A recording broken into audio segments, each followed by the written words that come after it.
At 74 years old, Stevie Wonder finally breaks his silence about Motown. What did he reveal after all these years? Join us as we uncover the real truth behind Stevie's music career. What happened between Motown and Stevie Wonder? Stevie Wonder's music journey began in 1960 when he was only 10 years old. Life had already been difficult for him as he was taken away from a troubled father, but music became his comfort. With nothing but his voice, he sang on the streets of Detroit, pouring his heart out for anyone willing to listen.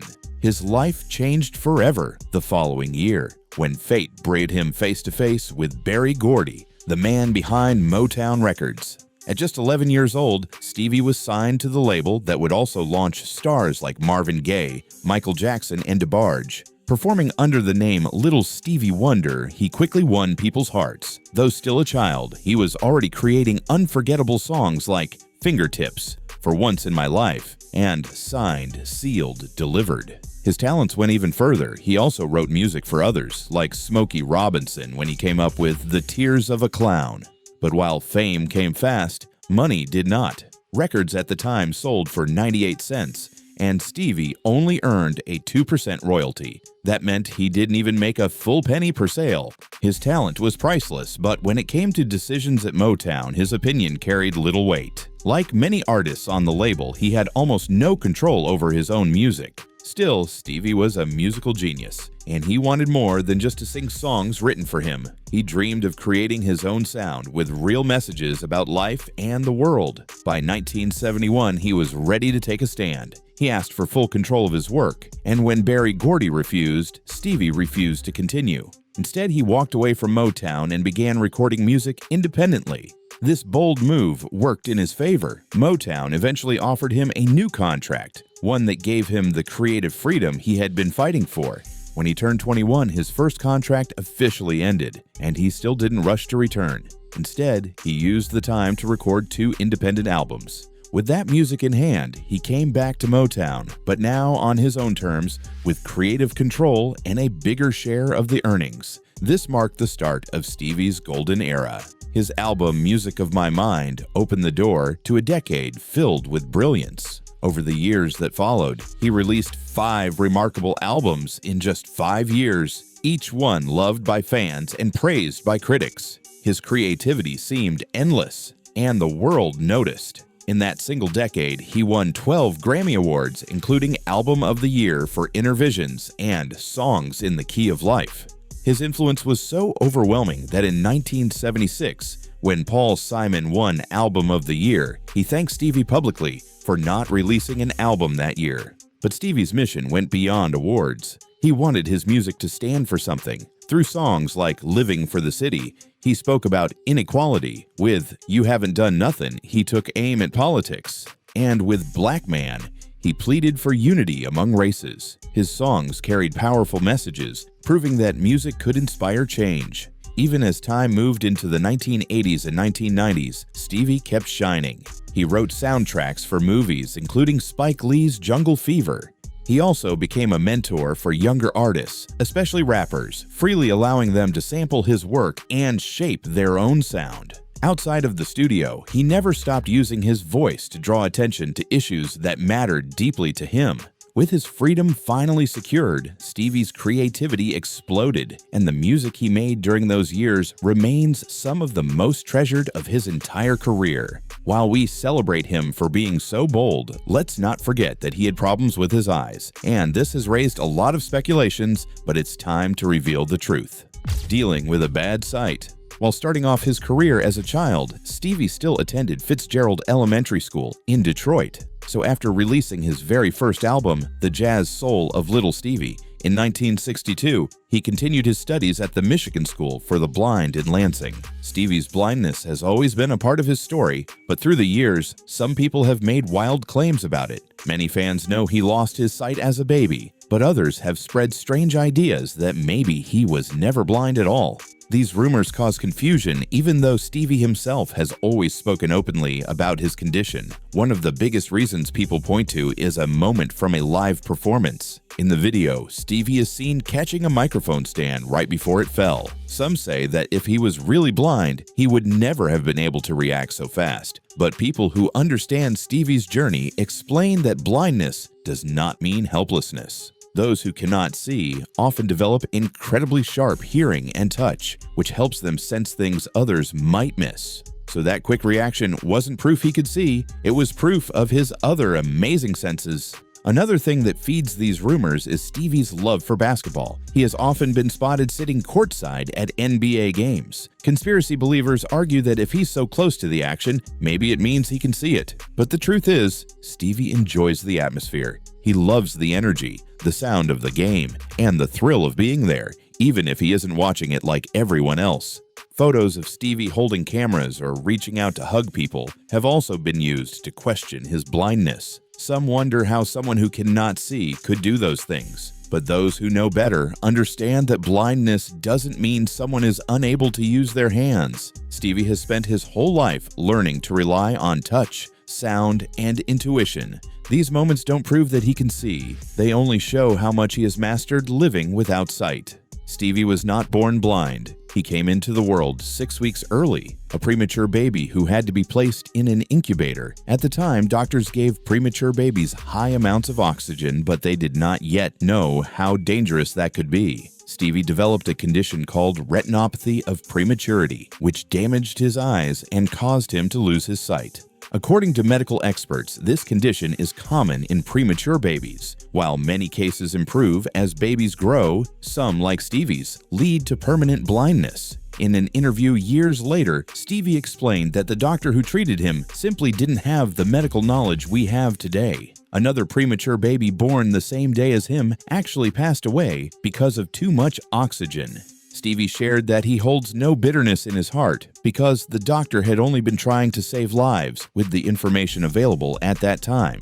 As he grew up, Stevie learned to live with blindness by depending on his other senses. He trained himself to do things differently, and that strength became part of his gift to the world. He often wore sunglasses, which became part of his look, but during his Rock and Roll Hall of Fame induction in 1989, he removed them.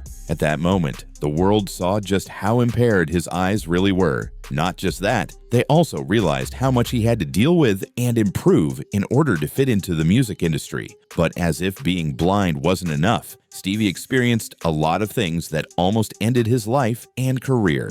Facing several storms, Stevie Wonder's rise to fame almost ended before it truly began. Just a few days after releasing his powerful album, Inner Visions, he was caught in a terrible car accident that nearly cost him his life. It was August 6, 1973, in North Carolina while he was on tour. No one really knows every detail of what happened that night because reports told different versions of the story. Some people said a lumber truck spun out of control and slammed into Stevie's car, while others claimed his car crashed into the truck. No matter which version was true, the crash was brutal. The injuries he suffered left everyone terrified. Stevie's head swelled so much that it was 5 times its normal size, and he slipped into a coma for several days. Friends and family who rushed to see him were heartbroken because he was nearly unrecognizable. For a moment, the world feared it might lose him forever, but even through the pain, his deep love for music became his strength. Slowly, he healed, and when he came back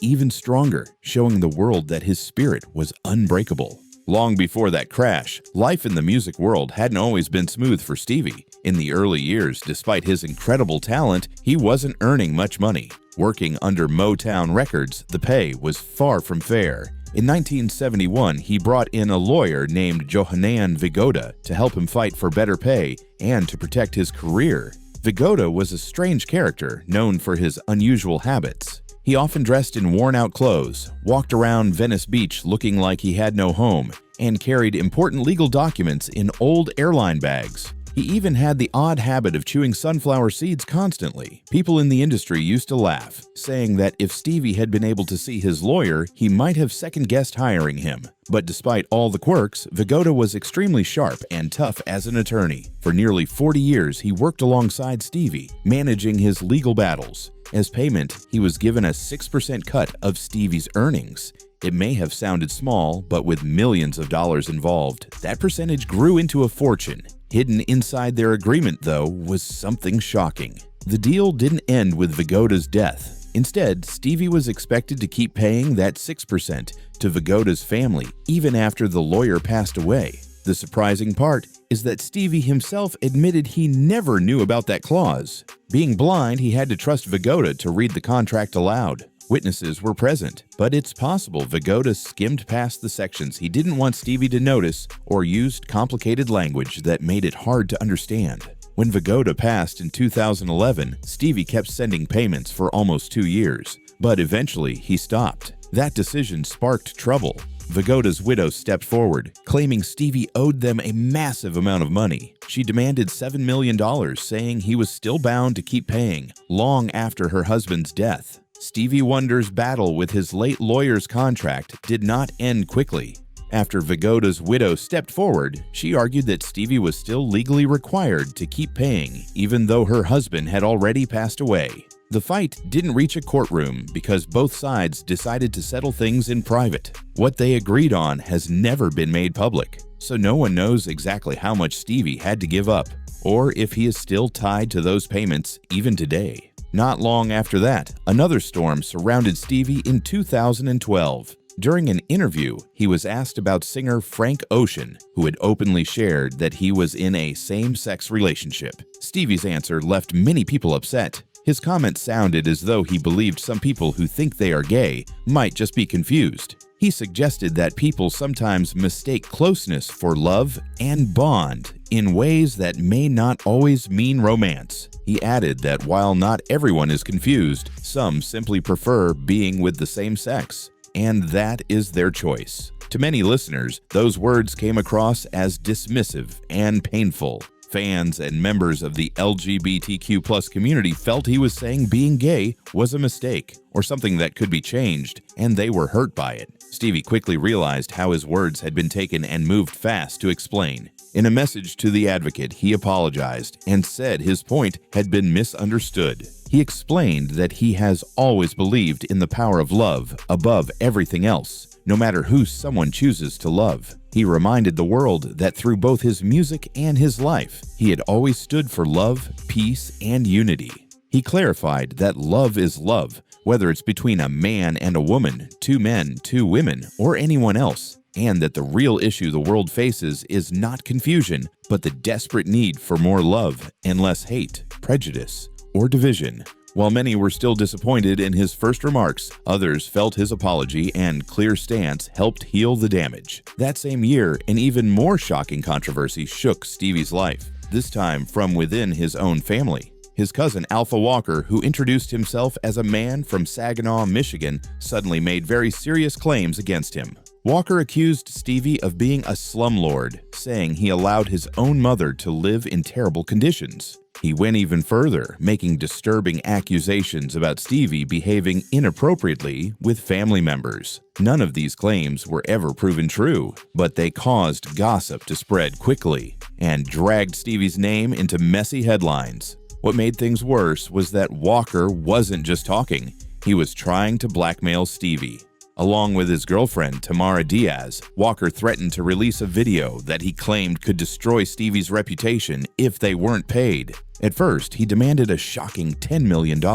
When Stevie did not react, Walker dropped the demand to $5 million, then lowered it again to $500,000. Still, Stevie refused to give in to the threats. So what was in this so-called video? Reports revealed it wasn't some hidden evidence, but rather a long 80-minute rant where Walker angrily complained, insulted, and placed blame on Stevie for many things. Walker went as far as showing the rundown house where Stevie's late mother once lived, using it as proof to push his story. He even added clips of Stevie's young son, trying to make the video more damaging. In his mind, the hardships he faced in life were somehow Stevie's fault, and he wanted revenge. The accusations grew heavier as he painted Stevie as a careless landlord and even made shocking claims about his private family life. But Stevie stood his ground and refused to give him a single cent. Instead, the police stepped in and created a sting operation to trap Walker. Thinking he was finally about to collect his money, Walker went along with the plan.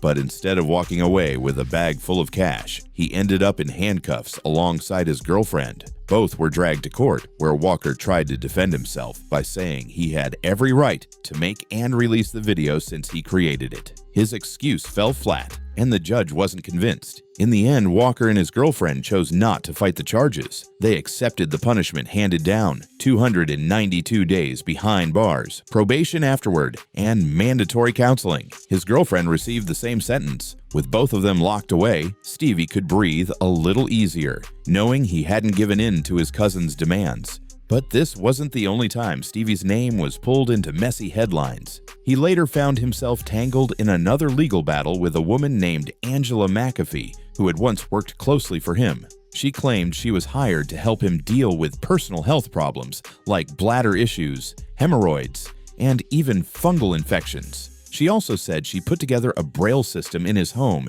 to make it easier for him to live on his own. Things turned sour when McAfee insisted she had been mistreated. She accused Stevie of theft, flipping the story completely. Stevie didn't stay quiet. He fired back by countersuing her, saying she was the one who had stolen from him. The fight dragged on until a judge stepped in and told both sides to settle privately. That meant there was no real winner or loser, but the damage was done.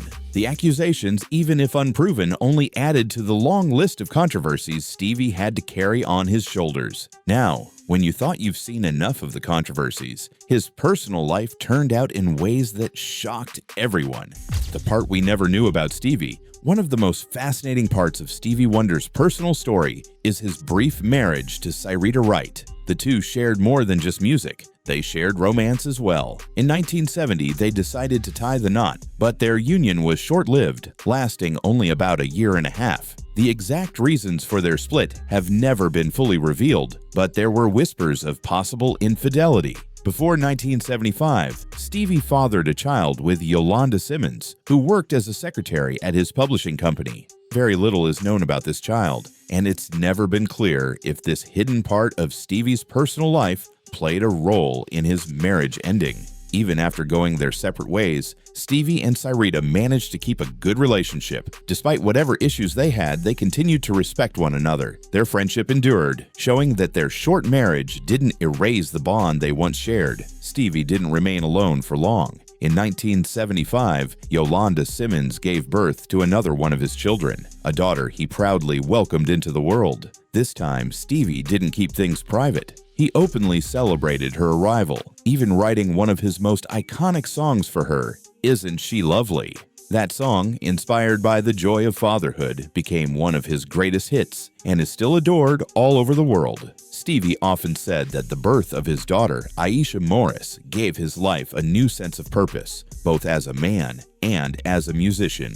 Over the years, Stevie became a father many times. In total, he has 9 children with 5 different women.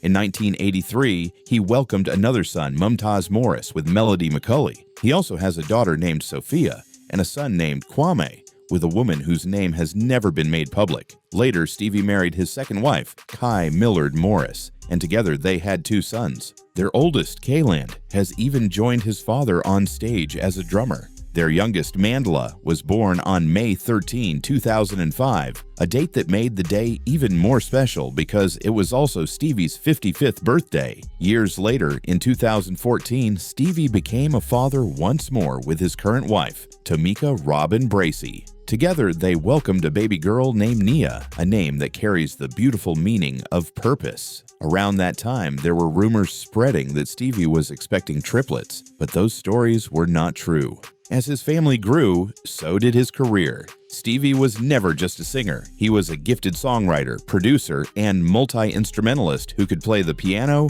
drums, harmonica, and even master the synthesizer. During the 1970s, he transformed rhythm and blues with a sound no one had ever heard before. Using new electronic instruments, he created music that felt like fresh magic. His albums were not just songs thrown together, but carefully designed experiences, each one like a journey for the listener. This period, often called his classic era, stretched from 1972 to 1976. During those years, he released some of his most unforgettable works, including Music of My Mind, Talking Book, Inner Visions, and Songs in the Key of Life. These masterpieces turned him into a global star and left a mark so deep that musicians decades later, icons like Kanye West and Elton John, still celebrate and honor his genius. So keep watching as we unveil how his legacy speaks for him. Stevie's impact and legacy. Elton John once shared that Stevie Wonder's music stands among the greatest creations the world has ever heard.